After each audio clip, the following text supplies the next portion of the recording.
Welcome to this video. My name is Russ, in case people haven't seen me before on other of my videos associated with lasers.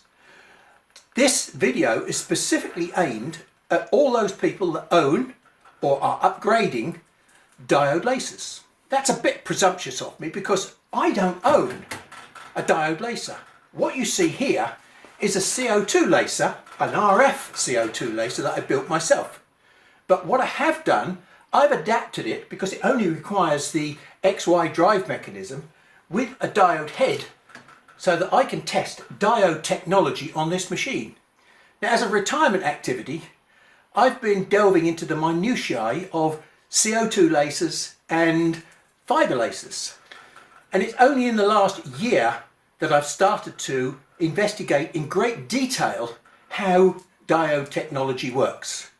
I started off with a 5-watt laser, graduated to 10 watt, then 20 watt, and now I'm up to 40 watts. And at this stage, and maybe before at the 20 watt stage, I started to encounter some problems. 40 watts forced me into really reviewing what I was doing with this machine. And it allowed me to find problems that I was identifying on many videos of other people using diode lasers.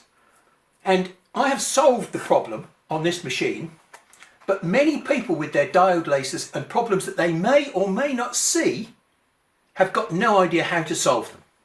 So I've taken the opportunity of making this video to try and explain how your machine works, not the diode laser itself, because the diode laser is just a lump, but the machine itself and how that machine can influence the performance that you get on a piece of material. Okay, so there are certain fundamental things that are required to make a laser machine work. When I say laser machine, as you can see, this is a very stable, solid framework and cabinet into which these bearing systems are mounted. Most of you guys will have had your kit through the post as a flat pack and you've had to build it yourself out of fairly flimsy pieces of aluminium, an open frame system. Okay, now that's got its own problems, which we'll talk about shortly. The problems only arise when you start moving this mass, this head, around fairly quickly. Both the head and the gantry on your machines will be controlled by a toothed belt. Now you may think this is rather strange that you can see the teeth on my belt. Normally the belt is the other way round. It's the wrong way round on this machine for a good reason, which I'm not even going to bother to explain, but it's still a toothed belt. And that toothed belt drives this head via a stepper motor. And you will have 2 stepper motors on your machine, one for X and one for Y. You send digital instructions to your stepper motor with code from the controller, which will make this head move in X and in Y. So you hope that the instructions that you put in at the controller finish up at the head. There is nothing else other than a 5-watt diode laser. Then it moved on to 2 diode lasers, which enabled you to get 10 watts of power. And then 4 diode lasers, which is 20 watts of power. So this 40-watt laser has got 8 diodes in here, which are focused down to a point on the surface. Now, I'm not even going to talk about how this head works, because that's not the purpose of today's exercise. That won't get you anything. If I ask it to be on 100%, it will produce a steady, continuous power.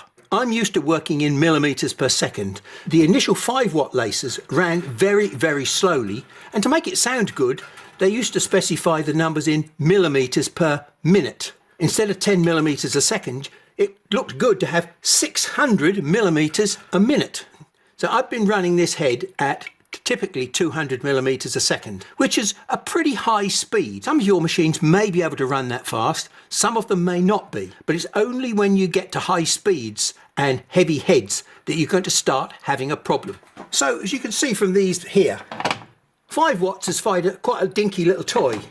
10 watts, well, starts to get bigger, and 20 watts becomes quite an animal. This probably weighs, I don't know, 600 grams maybe, and this thing here weighs 1,000 grams. This machine was never designed to drive a head like this. It was designed to take a CO2 laser head like this, which weighs about 100 grams. And this machine was tuned up to run super fast with that very lightweight head on it. And it wasn't until I started getting up to this size and this size that I started detecting problems with this machine. Engraving on stainless steel to try and produce colours is a very subtle procedure. You have to be very consistent and accurate with the speed and the power to get exactly the burning that you want onto the surface, because it is the burning on the surface that creates an oxide film, which in turn reflects light in certain ways to produce different colours. If you don't produce the oxide film to the correct and consistent thickness, you will get varying colours. And when we take a look on here, look, we've got varying colours. Any of these, you'll see that we've got stripes, everywhere stripes. So when I first came across these, I considered that what I'd got was variable power, because I've got dark stripes, dark stripes and light stripes. So my immediate reaction was that I've got a diode head which is not very stable. When I went looking around the internet to see what other people were doing, I came across things like this. And this is an X-Tool D1. Stripes. Look at all these stripes across here, varying colours. Colour variation in the vertical direction must be change of power as we go across these patches. And another example, here look, different colours, but the colours are in stripes. And yet another one with tiger stripes or stripes everywhere. And even this lovely image here. The thing that you really see is how this goes from white to a dark colour over this side. You know, it's changing very nicely. It's a lovely piece of work. But what you're not seeing, and again, look at all these stripes in here as you look through. Okay, so they look as though they're designed to be there. But if you know what you're looking for, those stripes are not uniform colour change. When you do a swatch with various powers on wood, then sometimes these errors become much more obvious. Look, we can see power, less power, power, less power. I've got a little sketch here to illustrate two situations. In the first instance, we've got a laser beam here which is damaging material to this extent, the green line. So it's cutting into the material that deep because I've got a certain amount of fixed power and I've got a fixed velocity. And if nothing else changes, that line will carry on the same depth in the material forever. Now, if I change the power but keep the velocity the same, I'm going to burn a deeper groove. As I burn that deeper groove, so the laser beam is going to burn in slightly deeper on its taper. And so with one velocity, you get a narrow beam. As I increase the power, I get a wider beam. Now, if we look at this condition here, we find that we've got constant power and constant velocity, exactly the same as we have here. So we've got the same basic depth of cut and the same basic width of line that we're drawing. But in this instance, what's going to happen is the second condition occurs, we get a wider line and we get a deeper cut. Not because we've increased the power, because the power between these two is exactly the same. But what's happened is the velocity or the speed has slowed down. And because the speed has slowed down, we've given more time for the laser beam to burn deeper. And as it burns deeper, it produces a wider line.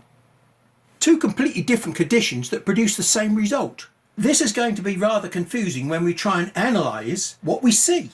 But the work that I've been doing recently on my machine tells me that I've actually been looking at this problem upside down. And this is the real condition that's been existing. Those stripes are not caused by variable power, they're caused by variable velocity. I set my speed and I know that it's running at a constant speed because it's a tooth belt running over a tooth wheel driven off of a stepper motor, and the stepper motor is running at a constant speed. Well, because of the mechanics of the system, as I started to explain earlier, things are not quite as simple as they seem with these machines. A diode laser is a fixed output device and it doesn't change its power. So I've got no idea why I even imagined that it might be the power, other than that there was a problem with the power supply on my particular head. But if the problem was there on my particular head, why would it exist on all sorts of other heads as well? So my conclusion came to eventually, and I proved it on my machine as I will show you, that the problem exists with velocity and not with power.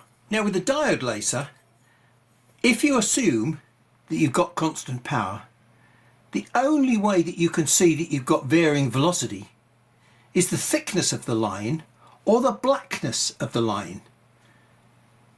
You have no way of seeing the depth of the line. But because I'm used to using a CO2 laser where I can use clear acrylic, there are experiments that I can carry out to show exactly what happens when you change the velocity of a beam. There are several mechanisms by which the velocity of a beam can change. And I'm just going to show you a couple of little videos that I did which will explain to you some of the mechanical mechanisms and problems associated with tooth belts, stepper motors, and the mass of the head. In this little experiment, we're going to do a few tests on this machine here, which is the light blade machine, which has got a glass tube in it. And what I've got here, I've designed a little piece of acrylic, which is 25mm square, and it's sitting in a little fixture here to hold it upright. My piece of material is 25mm long and 8mm wide, and you'll see that the rectangle is the black layer and the black layer is set to scan, and it's set to scan at 5mm pitching. So this is 10mm wide, and I've got a piece of 8mm thick material. So what I'm hoping to get is one scan line on my material and one scan line out into fresh air. And then in addition to that, the scan line I'm hoping is going to be somewhere around about the middle of the material. And then we've got this blue line here, which is a cut line. And what I've done, I've set the cut line to exactly the same parameters as the scan line. At the moment they're set to 50% power and 200mm a second. And we're going to just generate two, hopefully, grooves on the edge of this material. And we'll see what the results are. Now we're going to view these two traces against a red background. And what you can see here is the cut trace, which starts just here, and obviously because the speed is 0, as soon as the power switch is on, we get a deep cut. As the head starts to move, the beam does less damage because it's gradually getting faster and faster and faster. Compare that with this top trace here, which is this one that you can see, and this is already running at 200mm a second because it is a scan trace and not a cut. The cut always starts from 0 and accelerates up to 200mm a second, whereas the trace, the top trace, always starts at 0, way off the screen here, accelerates up to 200mm a second, and that's calculated by the software. So by the time we get to this point here, we're already doing a 200mm a second, and then they switch the power on, and as you can see, the power is moderately stable.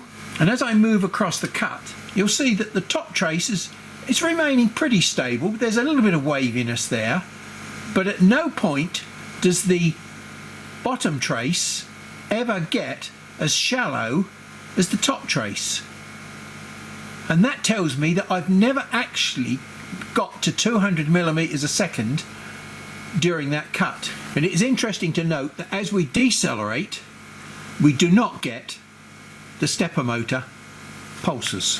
Okay, so we now run at 50mm a second.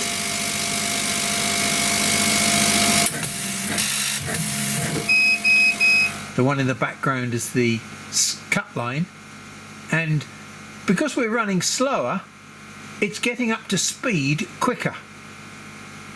So the acceleration looks to be faster, but it's reaching speed quicker.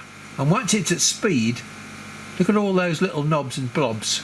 I'm going to give you an example of what resonance is. I've got a rubber belt here, okay, and my hand is the stepper motor. And look, if I move my hand very slightly at the right frequency, the head, which is this thing here, look, I can make it go into really violent oscillation. As the stepper motor steps get faster, look what happens. All the energy has been absorbed in here and it's not being transmitted through to the mass. It's only when I happen to run at slow speed at a certain frequency that I can get the mass to bounce around. There are several possibilities for resonance on this machine. One is the teeth. I can feel that this is not a normal rubber belt. There are urethane teeth on this belt, which means the teeth are pretty stiff. So the chances of energy storage in the teeth are low on this machine. The most likely place that I'm getting movement is actually down here. Look. I'm getting transmitted energy from here, which is causing this to wobble. And we should be able to see that when we look at the same results on the Tangerine Tiger. Here's what 25 millimeters a second on the Tangerine Tiger looks like. We've got lovely synchronized pulses there, okay, which are obviously coming from the stepper motor in some way, shape or form. I'm going to do nothing else now other than one change. You can see that I've been rather brutal with this machine now. I've stuck a very large G-clamp onto the machine. This weighs about 1 kilogram. And we're going to run exactly the same test at 50 millimeters a second again.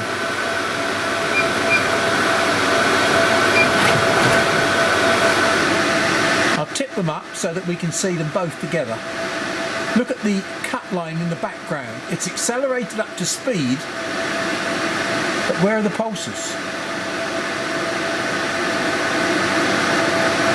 We've seen how mass can affect the pulsing effect on the head. We can damp the frequency out by increasing the mass. One of the most important elements in your drive system, which is this thing here called a toothed belt. Now, your system may well have a belt which is maybe only 8, maybe 10, maybe if you're lucky 15 millimeters wide. But if you notice, this belt here has got a round tooth form on the top. And this one, well, it's a shorter tooth form, if you can see, and it's also flat across the top.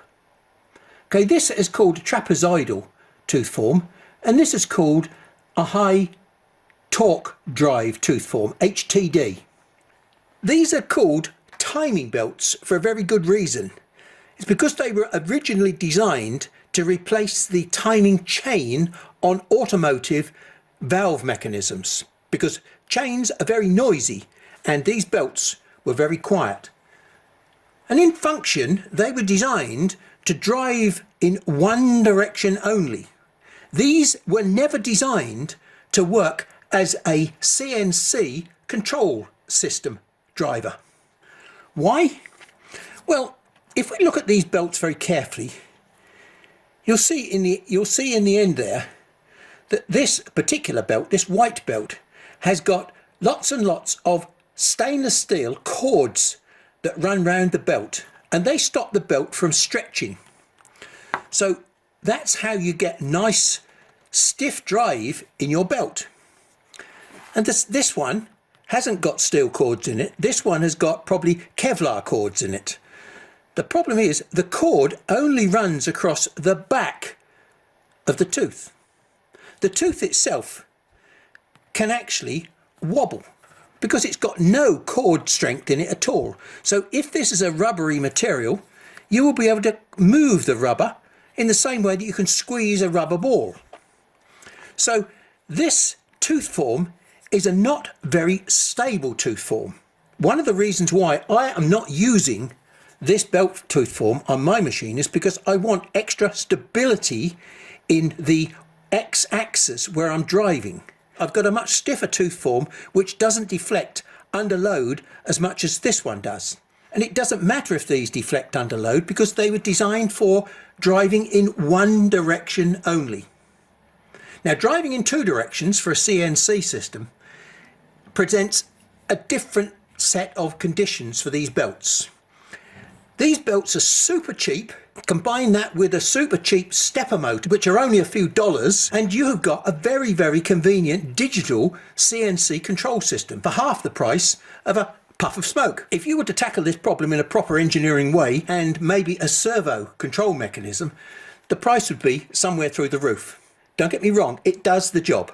It may be 95%. Next element in the chain is this stepper motor, which is driving off of a single pulley over here. Now, that in itself represents another problem, something called belt climb.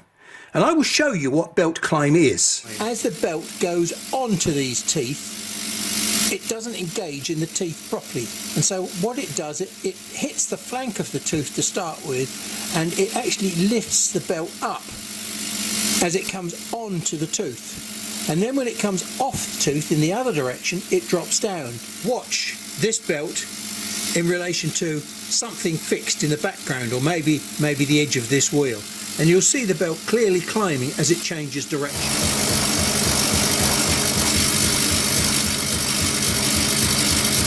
Watch what happens carefully just here. Okay, now I'm exaggerating that, and I'm only doing it on the X belt itself. We can get a big difference between going in one direction or the other direction. So you've got a constant power, and that means that your laser beam is actually a velocity plotter. In other words, it produces a line thickness directly proportional to the speed that it sees. Or conversely, its depth of cut is proportional to the speed that it sees.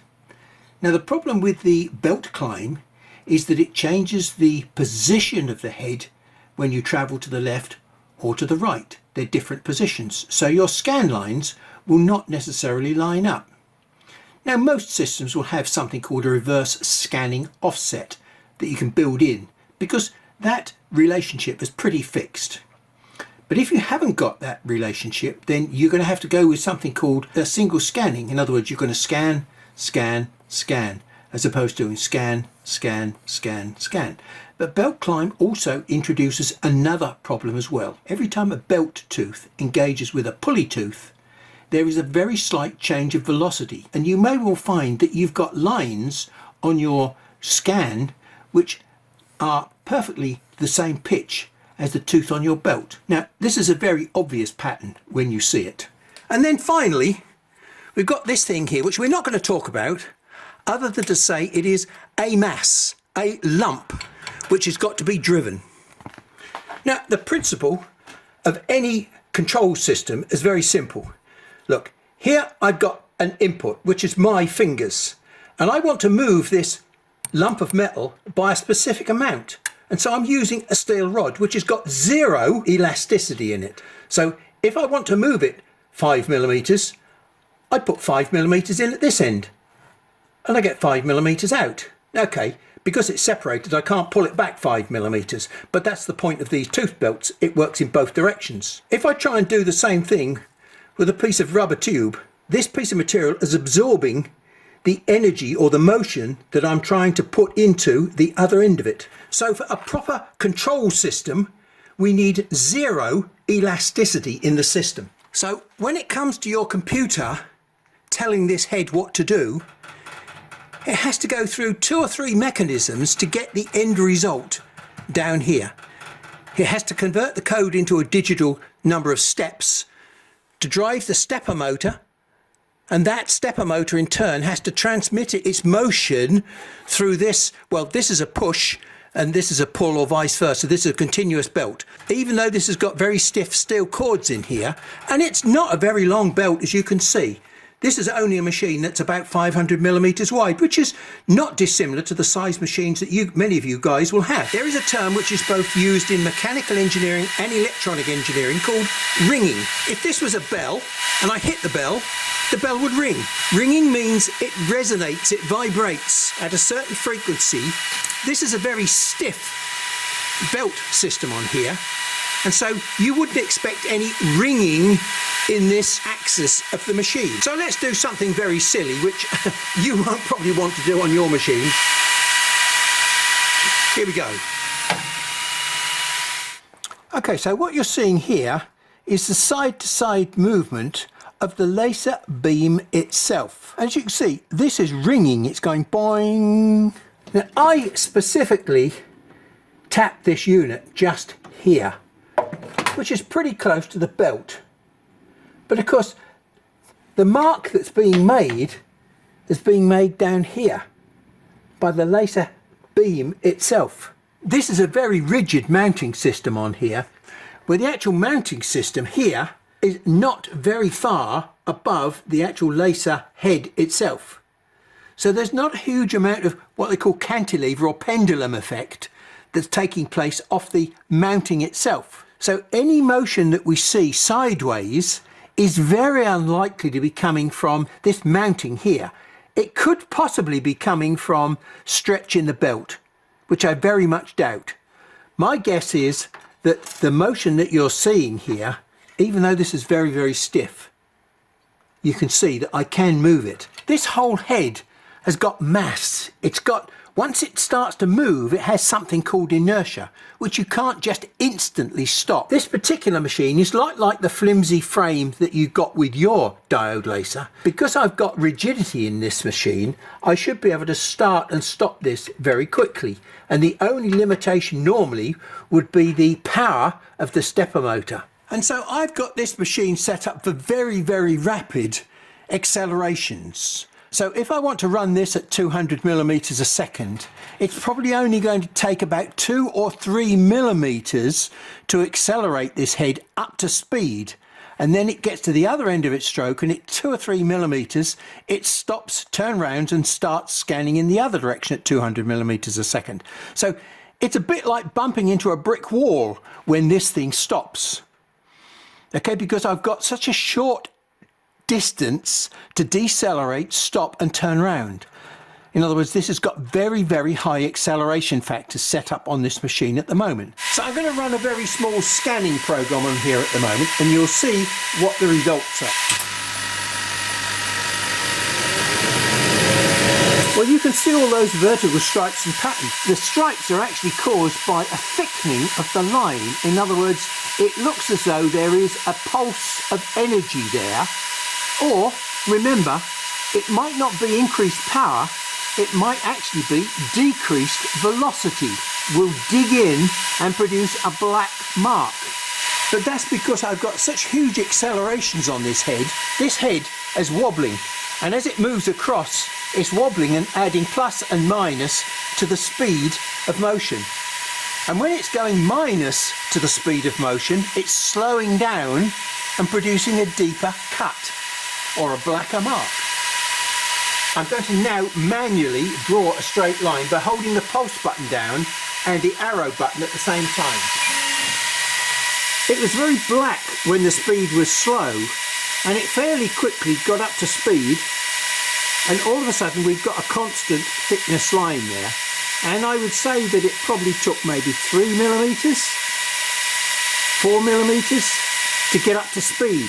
If I'm only allowing 1 or 2 millimeters at the end of each stroke to allow it to get up to speed, that's effectively, as I said, like bouncing into a brick wall. This head is never going to have a chance to settle down before it's told to bounce in the other direction. So what I'm going to do now, I'm going to slow down the acceleration of the head, which means it's going to take longer to get up to speed. So at the moment I've got the acceleration set to 40,000 millimeters per second per second. I'm going to drop that down to 5,000 millimeters per second.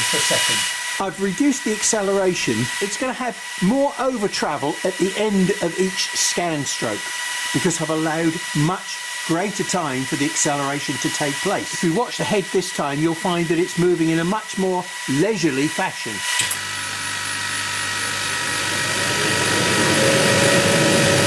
Not only is it moving in a much more leisurely fashion, all of a sudden my vertical stripes have disappeared. It's the same program. The only thing I've done is being a little bit more casual about the way in which I run the program. Now the point that I really want to make to you is, although the machine itself is very stiff and it's capable of running at very high accelerations, the mass of this head and its movement is unable to handle those high accelerations. Well, having stepped through all the engineering components that make up your machine and the weaknesses and strengths of each one, the fundamental problem with all diode laser machines is they're built on a very flimsy frame. because every force that you apply to this head requires an equal and opposite force from the frame. If you want to accelerate that very quickly, there's a pretty fair chance that the kick on this may well move your frame. And look, it's only sitting on the table. So the relativity between your frame and the workpiece underneath may well be disrupted. Which is one of the reasons why I think they will never allow you to accelerate these heads very, very quickly. Having said that, remember, I've seen patterns which tell me that these heads are still accelerating in a manner which is causing the belt to flex. Now look at this. This is only a 6mm wide belt. I can't really tell whether it's a 3 or a 2mm pitch belt, but whatever it is, it's basically a very flexible rubber band. It's not the stiff steel braided belt that I've got on my machine. Whatever you send from your stepper motor could well finish up as a wobble motion on here. In the other direction, it's slightly better because you've got two of these thin belts, one on each side. Although this has got quite a nice linear bearing on the top here, and some of them haven't, they've just got wheels. The stiffness in this bearing is limited to this area just here. We've got something like a piece of 3mm aluminium plate here, and as soon as that 3mm aluminium plate is no longer supported by the bearing itself, it becomes like a diving board. It's bouncy, it's springy. So this head has got the ability to flick backwards and forwards because of this piece of material here. Fundamentally, this design is flawed, but provided you keep it within limited speeds and limited accelerations, this head will move around slowly and casually and follow what your stepper motor requires. I mean, the closest analogy that I can give you is put a bowl of water on your lap while you're driving. You'll soon find out what acceleration means when you get wet pants. But if you see those stripy patterns like I'm seeing in the colour engraving, it means that this head has got some sort of oscillation in it. And that oscillation can only be caused because either the belt is slack or you're driving it too fast and it's going into an oscillatory motion. I've heard many people undo their box of bits and pieces and they say, oh, this is well made, it's a lovely bit of engineering. The pieces may be well made. The biggest design issue is wobble on the head. So when you upgrade your machine to a new head, will run faster because it's got more power. So although you'll never have any problems with cutting, because cutting is taking place at such slow speeds with such low accelerations, you will never exceed the stiffness threshold of this flimsy frame. It's only when you come to engraving that you start throwing this head around and you may well start experiencing patterns in your engravings. Now I hope the lessons that we've learnt today will enable you to quickly go into Lightburn, change your acceleration factors and fix your problems, and have a much more satisfying future with your diode technology.